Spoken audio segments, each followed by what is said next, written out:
In a developing country, more than 1 out of 7 children die before they reach the age of 5, almost always from a treatable illness. That's 24,000 every day. 8.8 million every year.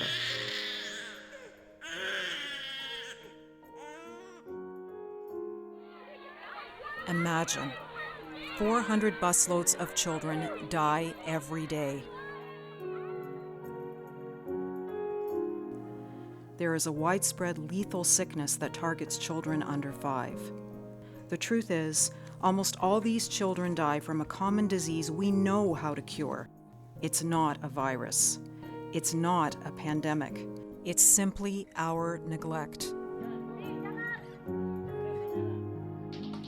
It was when he was 1.5 years old that Faisal needed serious medical treatment. He had diarrhea, didn't want to eat, didn't want to drink. Basically, he was not well. He was not active like other children. Every time there is a flood, dirty water and garbage comes into the house. Faisal often plays in the flood water. I'm sure it contributes to his sickness. I had a second child that was also sick all the time. When she was only 1, she got dengue fever. I didn't know what to do. When I finally got her to the hospital, she only got 3 hours of treatment. Later that day, she died. I know now that I brought her to the hospital too late. I'm very afraid that dengue fever will come again, like the epidemic, like the one before that killed my child. Around the world, waterborne diseases pose a huge risk to children under 5. For many communities, the source of household drinking water is also used as a dumping area for human or animal waste.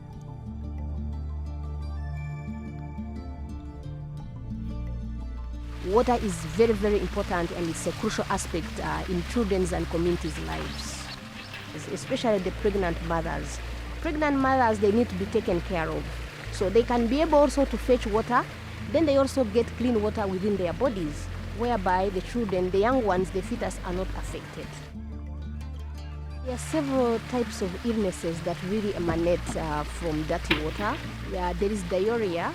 There is also the intestinal diseases and parasites. They affect especially the young children. If they don't get treatment, then children would lose water within their bodies, then children would lose blood within their bodies, then they end up dying.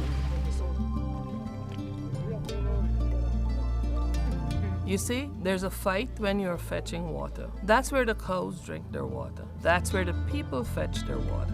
That is also where the washing is done. So basically, we are competing for the dirty water. My baby is sick. I'm washing the nappies and cloths to be able to take him to the health center. He already has diarrhea because of the water. There's blood. Blood is coming out. The solutions are really well known. Give a child clean water, nutrition, access to health care, and they'll grow and thrive. So we know how to make things right. But children continue to die, thousands of them each day. Why?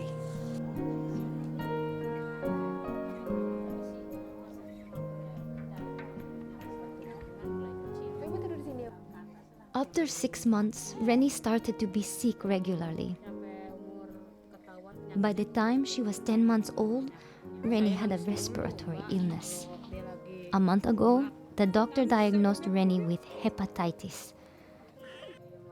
I have little money to buy food. We only eat once a day. My husband works as a fisherman, but he's been missing for 5 months. There's no news from him. I'm really heartbroken about Rennie's health condition because I can't afford to buy medicine for her. When Rennie gets sick, I just cry and cry.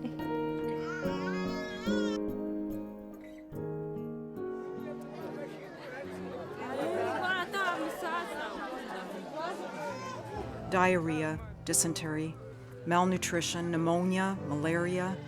These killer diseases can be prevented with the simplest of remedies, but only if access to basic health care is available. More and more children are getting assistance, so the numbers are going down. But it's not dramatic, it's very insignificant. Part of that reason is that as we treat more children, more get the message and more people come.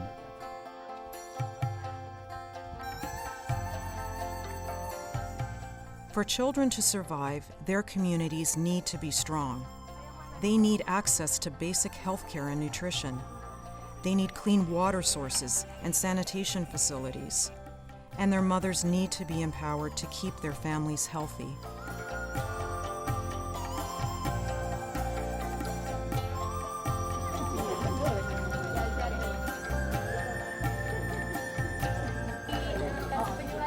This clinic is a health clinic for village members that focuses on children under 5.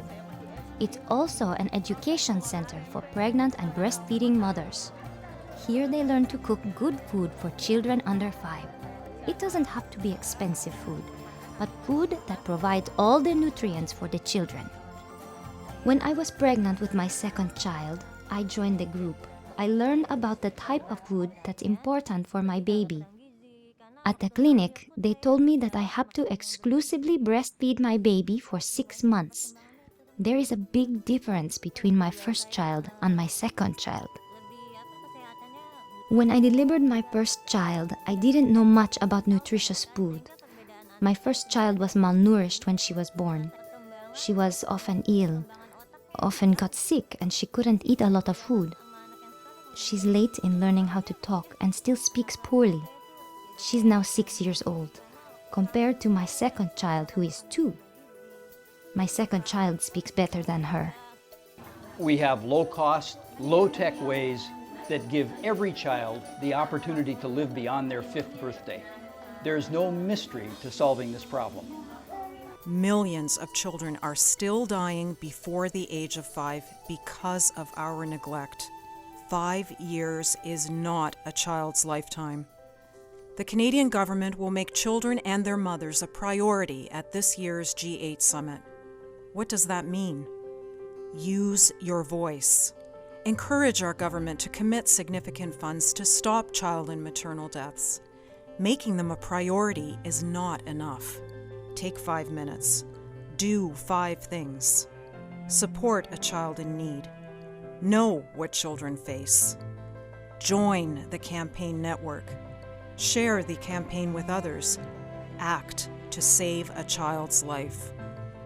No individual or organization can solve this problem on their own, but together we can make change happen.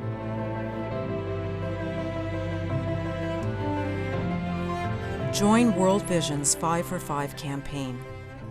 5 years is not a child's lifetime.